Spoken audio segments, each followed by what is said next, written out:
ఈ 3D lotus flower ఎలా draw చేయాలో చూసేయండి. ఫస్ట్ డ్రాప్ షేప్ అనేది డ్రా చేస్తున్నాను. దానికి రైట్ సైడ్ ఒక పెటల్ అనేది యాడ్ చేశాను, కొంచెం గ్యాప్ ఇచ్చి.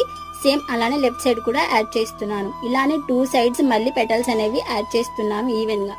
మళ్ళీ కింది వైపు కూడా 2 పెటల్స్ అనేవి యాడ్ చేస్తున్నాను. ఆ పెటల్స్ కి మిడిల్ లో హార్ట్ షేప్ వచ్చేలాగా డ్రా చేసుకుంటున్నాను. డ్రాప్ షేప్ లోపల మళ్ళీ డ్రాప్ షేప్స్ అనేవి ఇన్సర్ట్ చేసి డ్రా చేస్తున్నాను. మిడిల్ లో ఉన్న డ్రాప్ షేప్ అలాగే అవుట్ లైన్ ఉన్న డ్రాప్ షేప్ రెండింటిని ఫిల్ చేసుకోవాలి. థిక్ ఫిల్లింగ్ ఇలా ఫిల్ చేసుకునేటప్పుడు గ్యాప్స్ ఏమీ లేకుండా నీట్ గా ఫిల్లింగ్ అనేది చేసుకోవాలి. సేమ్ ఇలానే అన్ని పెటల్స్ కి థిక్ ఫిల్లింగ్ అనేది చేసుకోవాలి.